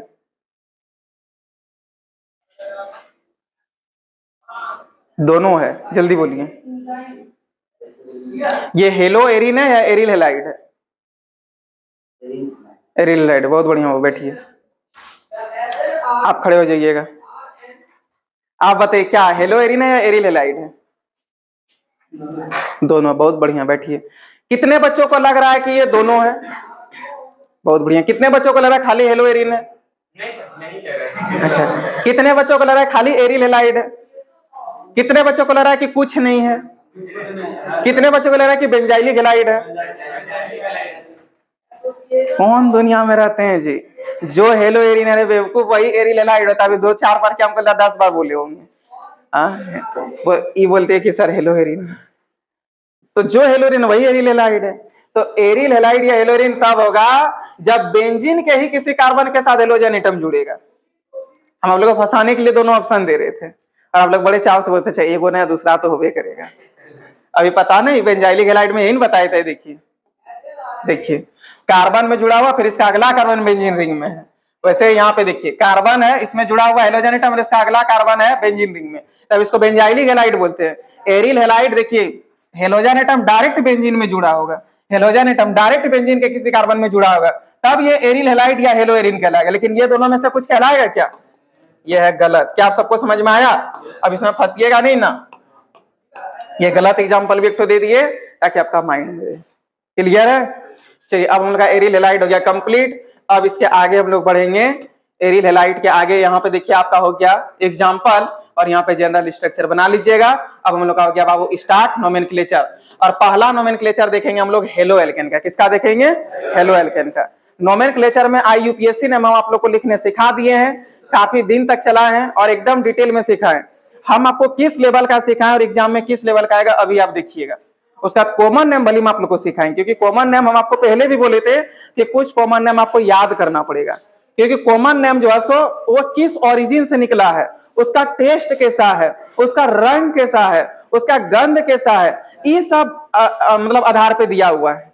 तो ये सब आधार पे दिया हुआ है, तो उसको तो आपको याद करना पड़ेगा, उसमें कोई तौर तरीका नहीं है। उसी चीज को हटाने के लिए ना UPSC नाम आया था। लेकिन कुछ कंपाउंड का कॉमन नेम इतना ज्यादा इंपॉर्टेंट है कि वो अभी भी चलता है, उसका अभी भी यूज होता है, एग्जाम में अभी भी आता है। इस कारण से आपको कुछ कुछ याद करना पड़ेगा, मतलब चैप्टर वाला ही याद करना पड़ेगा, ज्यादा नहीं। और हम आपको याद करने का सिस्टम भी सिखाएंगे, इसलिए आपको टेंशन नहीं लेना है। देखिए अब हम स्टार्ट करते हैं सबसे पहले हेलो एल्केन वाला नोमेनक्लेचर, ठीक है। नोमेनक्लेचर ऑफ हेलो एल्केन, अभी कुछ लिखना अपने एकदम नहीं, खाली समझिए सारा चीज। देखिए ऑर्गेनिक स्टार्ट हो या इनऑर्गेनिक या फिजिकल या पी ब्लॉक, कुछ भी स्टार्ट हो, आपको एकदम टेंशन नहीं लेना है। लेकिन एक बात हम आपको बता देते हैं, अभी भी जो बच्चे रिवीजन नहीं करते, अभी भी इतना बोलने के बाद भी, अब आज से जा करके आप ना अपना कपड़ा खोलिएगा, ना अपना जूता चेंज कीजिएगा, कुछ नहीं।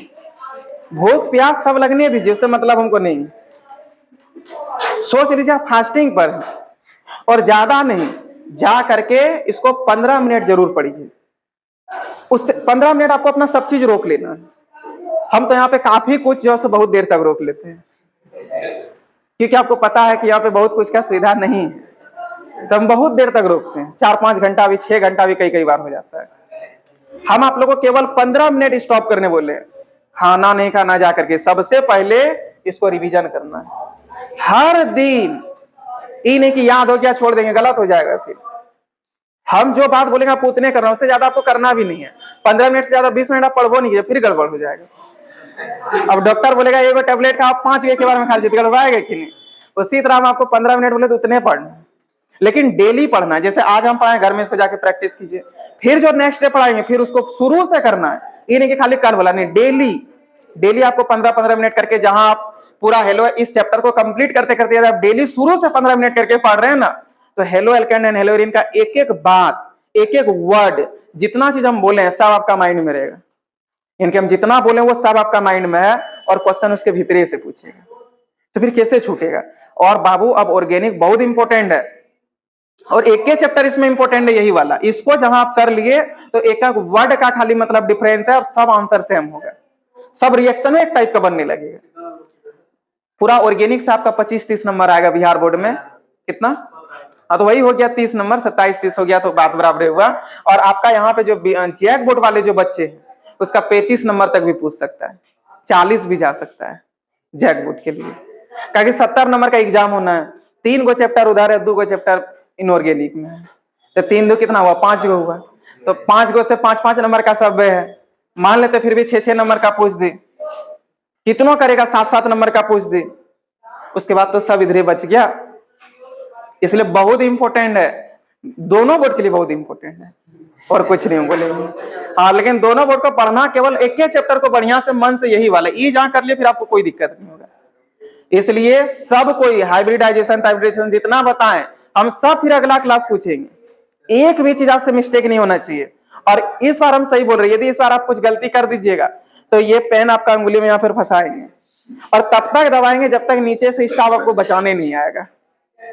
मतलब उतना जोर जोर से चिल्लाएंगे मैया के कि वो लोग ऐसे चिल्लाना, इधर नीचे का स्टाफ आ जाएगा, फिर हम आपको छोड़ देंगे। तो उतना दर्द कौन सहेगा? इससे अच्छा 15 मिनट पढ़ ही लीजिए, है कि नहीं। तो डेली 15 मिनट इसको एकदम पूरा रिवीजन करना, जी जान लगा देना, लेकिन 15 मिनट, उससे ज्यादा भी नहीं करना। चलिए अब हम स्टार्ट करते हैं। देखिए नोमेनक्लेचर ऑफ हेलो एल्केन, ठीक है। उसके बाद देखते हैं कैसे आप लोगों को कोई केमिस्ट्री में कम नंबर लाएगा, जो सबका नंबर जो है सो 90+ होने लगेगा, क्योंकि उधर तो फुल तैयारी करवाएंगे, एक बार और कराएंगे, लेकिन वो उस पर आप भरोसा मत कीजिए, आप अपना पढ़ के रहिए रेडी।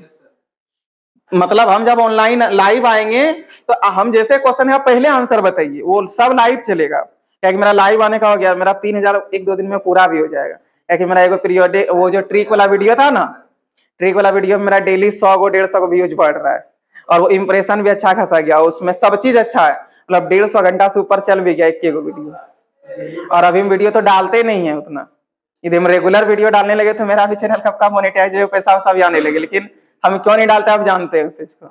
इसलिए हम जैसे स्टार्ट लाइव सब करेंगे, एक जब आप लोग का सिलेबस कंप्लीट करें आप लोग को वहां पे बताना है हमको, ये कि सर इस जगह कैसे कर दिया, कैसे नहीं, तो यहीं से बोतल फेंक के मार देंगे। ठीक है, तो आपको एकदम फुल रिवीजन करके रखना है, ताकि वो 600 मार्क्स बूस्टर रहेगा। मतलब वहां पे लाइव में ये नहीं कि सीखेंगे, वहां पे आपका रिवीजन चलेगा, सीखना और रिवीजन में अंतर है। इसलिए अभी आप सारा चीज सीखिए, जो डाउट है सब पूछिए, सब क्लियर कीजिए, वहां पे आपको बस कैसे नंबर बढ़ेगा, किस टाइप का क्वेश्चन है वो सब सीखना है। समझ गए चीज को ना। चलिए nomenclature of halo alkane. Bihar board में 1 और 93 नंबर लाया, इस बार सबका आना चाहिए 95 number. Nomenclature of halo alkane 5 number फिर भी हम छुड़वा दे रहे, 95 ये बोले नाम में ना, 95 ही लाइए, कोई दिक्कत नहीं। हाँ 70 में कितना लाए, स्कूल वाला को मारवो कीजिएगा यदि कम नंबर देगा तो। कॉलेज है तब तो और दिक्कत नहीं होगा, नहीं देता कॉलेज नंबर। 12 कैसे देगा? तो उसको बोलिए कि सर इतना मेहनत किए हैं, आप देख लीजिए, आपको बिलीव नहीं है तो आप हमसे क्वेश्चन प्ले बनवा लीजिए ना। बोलिए कि हम बहुत मेहनत किए हैं, उस तरह मत कीजिए, ठीक है। यदि 12 नंबर 13 नंबर दीजिएगा और वहां से आपका 68 आ गया तो बताइए 80 नंबर में लटेगा, बोलिए सर कितनों कुछ कीजिएगा तो हमको कम से कम 20 प्लस दीजिएगा। आप टेस्ट ले लीजिए ना डायरेक्ट, छोड़िए 20 प्लस ही दीजिए, 22-25 आप टेस्ट ले लीजिए, क्या दिक्कत है? जो किताब आप जो हमसे लिखवा रहे हैं ना, आप डायरेक्ट हमसे पूछिए। अरे किताबों में कहां से, वो थोड़े ना एमएससी का चीज दे देगा, देगा तो यही सब ना। बोलिए आप डायरेक्ट हमसे पूछ लीजिए, हम नहीं बता पाएंगे तो नहीं नंबर दीजिएगा। और जब आपका तैयारी अच्छा तो आप कुछ भी बता दीजिएगा, इसलिए आपको टेंशन लेना भी नहीं है। आप बोलिए सर डायरेक्ट हमसे टेस्ट ले लीजिए तब नंबर दीजिएगा, इन 12-15 मत दीजिएगा, ये बात हम पहले बोलेंगे। जा करके टीचर से बात कर लीजिएगा। मार्कशीट में रहेगा केमिस्ट्री में 95, जानते हैं कहीं पे भी आपका मतलब वैल्यू बढ़ जाएगा जी। साला केमिस्ट्री में 95 लाया। जो डिपार्टमेंट में घुसिएगा सब लड़का लड़की आप ही देखेगा, लड़की सब ऐसे ऐसे करके देखेगी। जितना चीज अभी आप सोचे हैं सब उस वक्त पूरा हो जाएगा। मास्टरों सोचेगा कि बाप रे 95 नंबर लाया, डर से कुछ बोलेगा नहीं। मार्क्स एक मायने रखता है, ऐसा नहीं सोचिए। और इतना पढ़ करके जाइए, अगर 12 नंबर ले लीजिएगा तो कितना दिक्कत होगा। तो जो फेल उल करता है उसको 12-13 दिन से दिक्कत है, लेकिन आप लोग नहीं, बोलिए हमसे टेस्ट ले लीजिए, डायरेक्ट टेस्ट के हिसाब से नंबर दीजिएगा, कोई प्रॉब्लम नहीं। देखिए हेलो एल्केन का हम लोग देंगे नोमेनक्लेचर, ठीक है। तो पहला एग्जांपल यहाँ पे हम लोग लेते हैं। हम आप लोग को बताया कि मधुपुर में भी हम लोग एक ब्रांच स्टार्ट कर रहे हैं, बता दिए ना। चालू हो जाएगा इस संडे, तो हम लोग सोचे थे, लेकिन सर का कहना है कि नया सेशन से स्टार्ट करेंगे दिसंबर से, क्योंकि अभी बहुत सारा बैच हो गया सरों का 11-12 का। तो सर बोले कि झूठो वहां पे भी दे देंगे, हो जाएगा गड़बड़ते, काम करते दिसंबर से करेंगे। आप लोग का सिलेबस कंप्लीट होगा उसके बाद स्टार्ट करें, तो हम भी खाली हो जाएंगे पूरा। देखिए एग्जाम्पल यहाँ पे ध्यान दीजिएगा।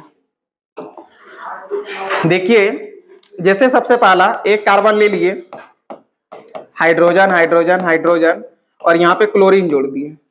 अब बताइए बाबू, इसका IUPAC नेम आप लोग ऑलरेडी जानते हैं, है ना। यूपेक नेम आप इसका बड़ा आराम से कर दिया, फिर भी मैं कर देते। ये एक कार्बन का पेरेंट चेन है, इसको यहाँ पे लीजिए। हम आपको पहले ही बोल दिए थे कि हाइड्रोजन कुछ नहीं होता है, इसलिए हाइड्रोजन को देखना ही नहीं है। अब बताइए सबसे पहले किसको लिखते हैं? प्रीफिक्स को। एगो प्रीफिक्स है, कितना नंबर? 1 number, 1 chloro. Cl को क्या बोलते हैं? क्लोरो। और एक कार्बन का वर्ड रूट क्या होता है? मीथ। और सिंगल बॉन्ड से जुड़ा है तो क्या हो जाएगा? N। इसका नाम हो गया 1 क्लोरोमीथेन। सोचिए कितना छोटा है, और हम लोग पूरा यहां से लेकर के वहां तक का सीखे, है कि नहीं। तो अब हम यूपेक नेम नहीं बनाएंगे, अब आप खुद से कीजिएगा अगला सब एग्जांपल में। अब हम इसका कॉमन नेम बता देते हैं। देखिए बाबू, इसका कॉमन नेम होता है, कार्बन है ना, कार्बन, एक तो कार्बन होता है उसको हम लोग क्या बोलते हैं? मिथाइल। और Cl को क्या बोलते हैं? क्लोराइड। तो इसका कॉमन नेम है मिथाइल क्लोराइड। क्या है? Methyl chloride. Methyl chloride. Second example देखिएगा। देखिए जब अब इसमें दो को कार्बन मतलब हेलोजन एटम आ जाए, यहाँ पे भी आ गया, यहाँ पे भी आ गया, यहाँ पे हाइड्रोजन, यहाँ पे भी हाइड्रोजन। अब देखिए इसमें दो को है, क्या आप लोग इसका यूपेक नेम नहीं लिख पाइएगा? इसका यूपेक नेम हो जाएगा 1,1 डाइक्लोरोमीथेन। अब कॉमन नेम हम डायरेक्ट बता देते हैं। इसका जो कॉमन नेम हो जाएगा, देखिए दो को जब एक कार्बन हो और उसमें दो को जब आपका हेलोजन एटम जुड़ जाए, मतलब दो को यदि क्लोरीन जुड़ गया, तब इसका नाम हो जाएगा, जैसे यहाँ पे नाम है मिथाइल क्लोराइड, तो नाम हो जाएगा मिथाइलिन क्लोराइड। क्या नाम हो जाएगा? Methylene chloride. जब एक कार्बन में दो को हेलोजन एटम जुड़ेगा, मतलब दो को क्लोरीन जुड़ जाएगा, तब इसका नाम क्या हो जाएगा बताइए तो? मिथाइलिन। Methylene chloride. क्या नाम हो जाएगा? Methylene chloride. कोई दिक्कत है? Methylene chloride. और जब 3 तो जुड़ जाएगा तब क्या नाम होगा उसको समझिए। यहाँ पे भी Cl, यहाँ पे भी Cl, यहाँ पे भी Cl, यहाँ पे हाइड्रोजन। अब 3 को जुड़ गया, इसका यूपेक नेम तो आप लोग आराम से कर लीजिएगा। यूपेक नेम क्या होगा पता चला? 1,1,1 ट्राइक्लोरोमीथेन। और कॉमन नेम इसका हो जाएगा क्लोरोफॉर्म। क्या हो जाएगा इसका कॉमन नेम? क्लोरोफॉर्म। जब एक तो कार्बन और उसमें 3 तो जुड़ जाएगा, तब उसका 3 तो मतलब क्लोरीन जुड़ गया, तो नाम हो जाएगा क्लोरोफॉर्म। अच्छा एक सेकंड यहाँ पे ध्यान दीजिएगा, यदि यहाँ पे Br रहता तब भी नाम मिथाइलिन क्लोराइड लिखते हैं या मिथाइलिन ब्रोमाइड लिखते हैं? Methylene bromide. अच्छा यदि यहाँ पे आई रहता तब क्या नाम लिखते हैं? Methylene iodide. क्या लिखते हैं? Methylene iodide. यदि यहाँ पे F रहता तब नाम क्या लिखते हैं? Methylene fluoride. क्या लिखते हैं? Methylene fluoride. अब बताइए बाबू, यहाँ पे 3 जगह Cl है, तब इसका नाम हो गया क्लोरोफॉर्म। क्या नाम हो जाएगा? क्लोरोफॉर्म। लेकिन यदि ये तीनों जगह पे Br रहता तब नाम क्या होता? ब्रोमोफॉर्म। क्या नाम हो जाता? ब्रोमोफॉर्म। यदि आई रहता तब नाम क्या होता? आयोडोफॉर्म। यदि F रहता तब नाम क्या होता? क्लोरोफॉर्म, है ना। Chloroform, bromoform, iodoform, fluoroform. Clear है? यूपेक नेम तो आराम से कर लीजिएगा। अब देखिए जब इसमें, देखिए अब यही वाला चेंज करेगा एग्जाम में। हम यहाँ पे Cl लिख के बताए, हो सकता है Br कर दे, हो सकता है आई कर दे, सब नहीं कर पाइएगा आप लोग, आराम से हो जाएगा। अब चलिए 4 कार्बन वाला, मतलब सॉरी एक कार्बन और चार चार तो इसमें यदि ये लटक जाए Cl Cl Cl Cl, इसका यूपेक नेम तो आप आराम से कर लीजिएगा। क्या हो जाएगा बताइए, तो 1111 ट्राइक्लोरोमीथेन।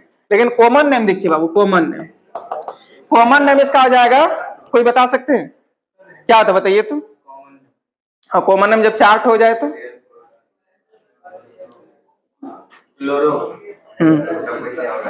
टेट्रा क्लोरो,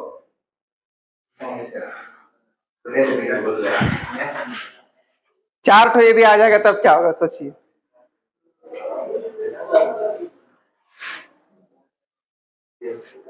कुछ बोलिए, टेट्रा क्लोरो, ट्राई क्लोरो। एक काम करते हैं, आप लोग एनसीईआरटी से ढूंढ करके इसका नाम हमको अगले क्लास बताइए, एक होमवर्क छोड़ते हैं। क्या टेट्रा क्लोरो जो भी होगा एक तो आप लोग के लिए छोड़ते हैं, बाकी तो सारा हम ही बताते हैं, तो एक तो आप लोग के लिए छोड़ दिए। ये आप लोग कल जो सो ढूंढ के हमको इसका नाम बताइएगा, तो देखते हैं। टेट्रा टेट्रा जो भी होगा कल ये आप लोग बताइएगा हमको।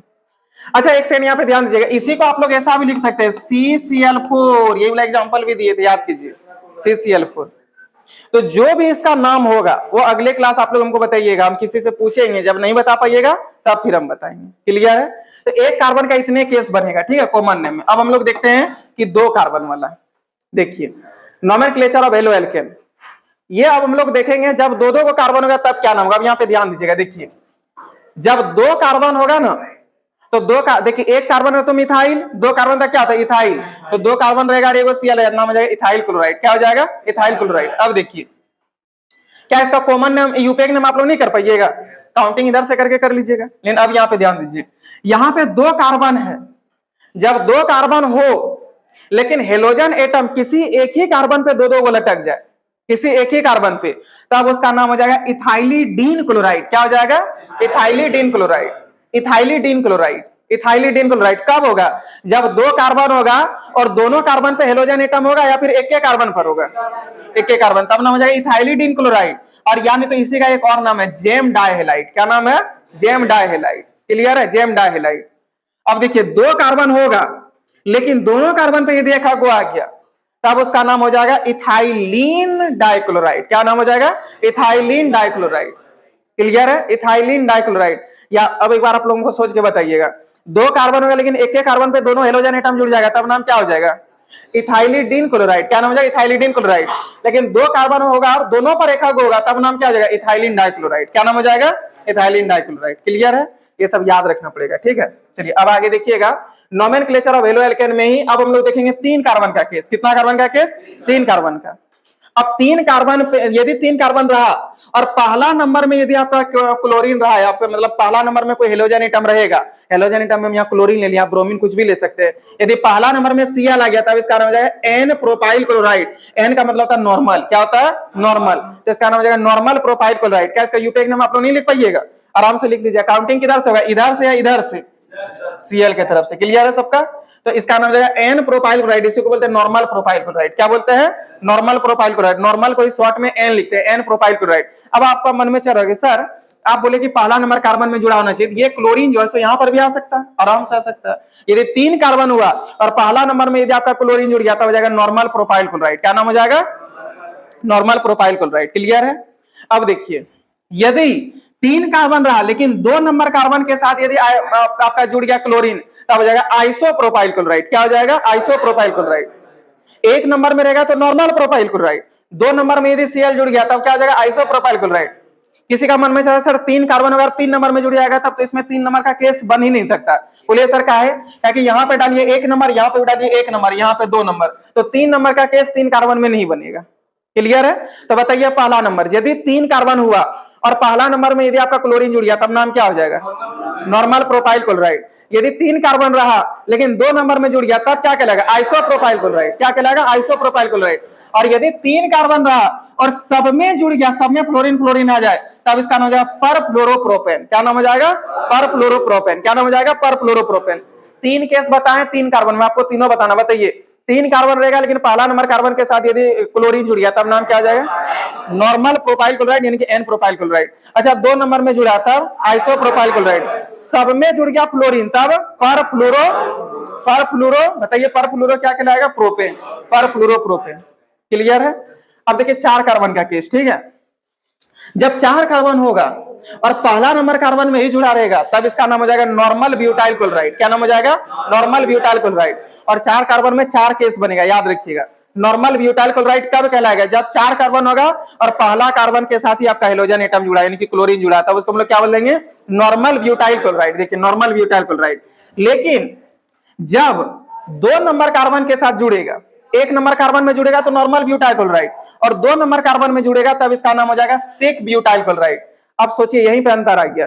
2 नंबर कार्बन में यदि 3 कार्बन का केस रहा और 2 नंबर कार्बन में जुड़ा तो सेक लिखेगा आइसो, आइसो। लेकिन यदि 4 कार्बन रहा और 2 नंबर में जुड़ा तब सेक लिखेगा आइसो, तब लिखेगा सेक। इसको याद रखना है कि 4 कार्बन में सेक लिखाएगा तो सेक ब्यूटाइल क्लोराइड। 4 कार्बन तो ब्यूटाइल, सीएल लटका तो क्लोराइड, बी रहेगा तो ब्रोमाइड, तो सेक ब्यूटाइल क्लोराइड।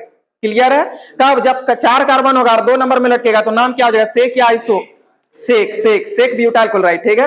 और बताइए अब ये कार्बन बोलिए सर यहां से 2 नंबर है, इसमें भी डाल सकते हैं रोज 2 नंबर, हाँ यहाँ भी आप दे सकते तो भी 2 नंबर, तो ये यहाँ पे भी हो सकता है यहाँ पे भी हो सकता है, दोनों सेम होगा। क्लियर है? तब भी नाम ये हो जाएगा सेक ब्यूटाइल क्लोराइड। एक बार और बताइए 3 कार्बन का केस में 2 नंबर में लटकेगा सेक या आइसो? आइसो रे बेवकूफ। 2 नंबर 3 कार्बन में 2 नंबर में लटका तो आइसो, और 4 कार्बन में 2 नंबर में लटका तो तब हो जाएगा सेक। अब 4 कार्बन रहेगा लेकिन जिसके साथ आपका हेलोजन एटम जुड़ेगा यदि वो 3 कार्बन से जुड़ा हुआ हो, मतलब वो 3 डिग्री कार्बन हो। देखिए ये कार्बन जो है इसके साथ जुड़ा, मतलब ये कार्बन के साथ क्लोरीन जुड़ा है। देखिए ये कार्बन के साथ ये क्लोरीन जुड़ा है और ये कार्बन ऑलरेडी 3 कार्बन से जुड़ा है, तो इसको हम लोग बोलते हैं 3 डिग्री कार्बन। क्या बोलते हैं? 3 डिग्री कार्बन। अब आप थोड़ा सा हमको सोच के बताइएगा, ठीक है? रुकिए 1 सेकेंड। अब हमको थोड़ा सा बताइएगा, बताइए कितना डिग्री कार्बन हुआ? 1 डिग्री का, कि 1 कार्बन से जुड़ा। अब बताइए कितना डिग्री कार्बन हुआ? अब बताइए कितना डिग्री कार्बन हुआ? तो 3 डिग्री। ठीक है। अब बताइए कितना डिग्री हो गया? 4 डिग्री। लेकिन जब हेलोजन एटम जिस कार्बन के साथ जुड़ेगा वो कार्बन यदि 3 कार्बन से जुड़ा यानी कि 3 डिग्री कार्बन यदि हुआ तब इसका नाम देखिए क्या हो जाएगा? तब इसका नाम हो जाएगा टर्ट ब्यूटाइल क्लोराइड। क्या हो जाएगा? Tert butyl chloride, tert butyl chloride.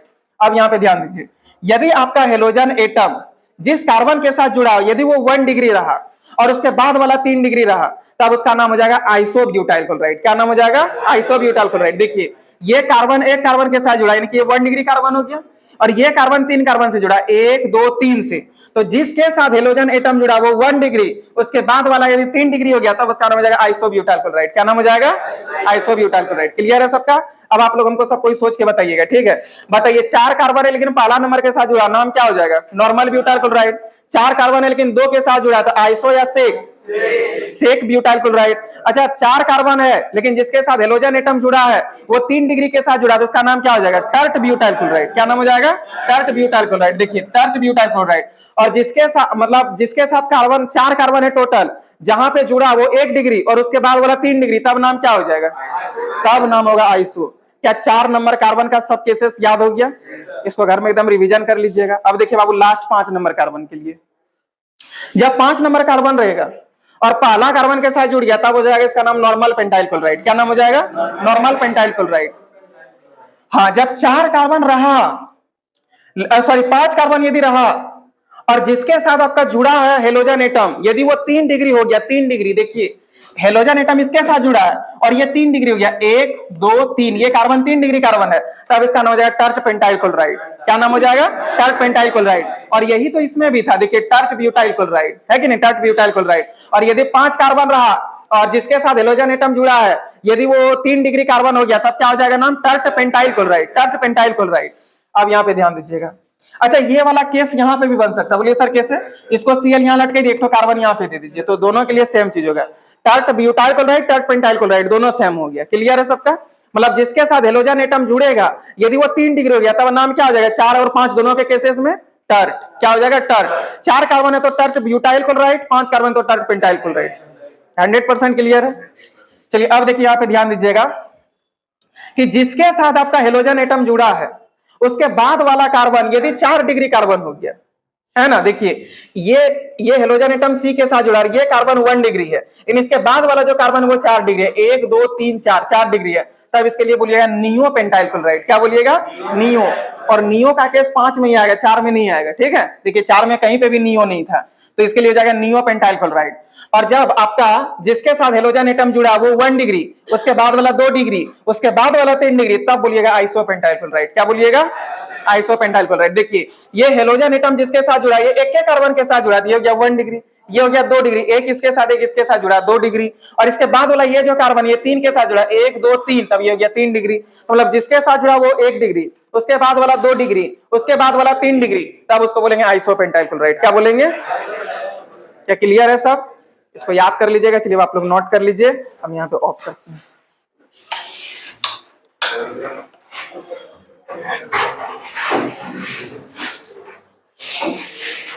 क्या हेलो एल्केन हेलो एरिन ये सब ऑर्गेनिक हार्ड लग रहा है आप लोग को? हम बोले थे बहुत इजी, लेकिन घर में रिवीजन जरूर कीजिएगा। चलिए जल्दी जल्दी फोटो खींचिए।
इसका नाम बता दे क्या क्या होता है?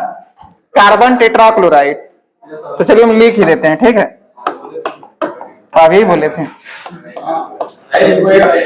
कार्बन टेट्राक्लोराइड लिख दिए। चलिए फाइल आप लोग उतना ढूंढिएगा, डायरेक्ट रिवीजन कीजिए, ले लीजिए।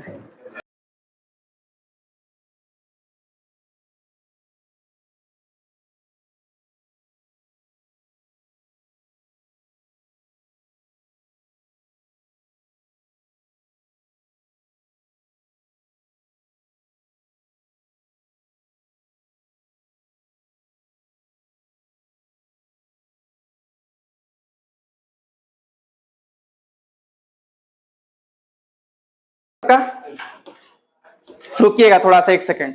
अब आप लोग हमको थोड़ा सा सोच के बताइएगा, ठीक है? देखते हैं कितने बच्चे बता सकते हैं। चलिए बताइएगा। ये जो है सो आपका काउंटिंग इसमें कहां से होगा? यहां से होगा 1 2 3 4। इसमें काउंटिंग कहां से होगा? यहां से 1 2 3 4। इसमें तो उतना दिक्कत नहीं है। इस ये जो कार्बन है, ये कार्बन, ये कितना डिग्री कार्बन है बताइए तो? कितना डिग्री है रे, जल्दी बोलिए। 3 डिग्री कार्बन। इसमें काउंटिंग आप किधर से कर सकते हैं? इधर से, इधर से, बात बराबर। और बताइए ये तो आपका 1 डिग्री कार्बन है, पहले काउंटिंग कर देते हैं 1 2 3। ये आपका 1 डिग्री कार्बन है। और ये जो कार्बन है ये कितना डिग्री बताइए तो? ये 3 डिग्री कार्बन का, ये कार्बन 3 कार्बन से घिरा हुआ है, ले लीजिए।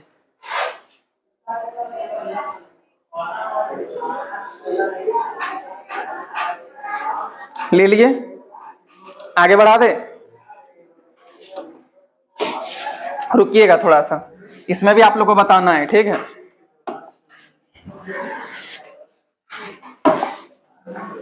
बताइए इसमें काउंटिंग किधर से कीजिएगा? इधर से 1 2 3 4 5। बताइए इधर इसमें काउंटिंग इधर से होगा 1 2 3 4। ये कितना डिग्री कार्बन है? ये 4 डिग्री है, 3 डिग्री है रे। कितना डिग्री से? 3 डिग्री। इसमें काउंटिंग कहां से होगा? इधर से। अच्छा रुकिए रुकिए, ये कितना डिग्री कार्बन है? अब थोड़ा सा होमवर्क आप लोग के लिए भी दिलाना चाहिए, कितना मतलब किधर से काउंटिंग होगा, ये तो हम ऑलरेडी बता चुके हैं। अब बताइएगा, ये हो गया आपका, और ये 1 डिग्री है, ये ध्यान में रखिएगा, हमेशा ही पूछेंगे पहला वाला 1 डिग्री, उसके बाद वाला 4 डिग्री, तब क्या नाम होगा? तब बोलना नियोपेंटाइल क्लोराइड, ऐसा बोलना है। अब आइसो में केस देखिए, पहले 1 डिग्री, बाद में 2 डिग्री, उसके बाद 3 डिग्री, तब हो जाएगा आइसोपेंटाइल क्लोराइड। उस तरह नहीं होगा ना, कैसे बनेगा? बना के देखिए तो, जितना केस होना चाहिए सब दे दिए। हो गया। चलिए आज इतने रखते हैं, इसके आगे फिर हम लोग नेक्स्ट देखेंगे, ठीक है?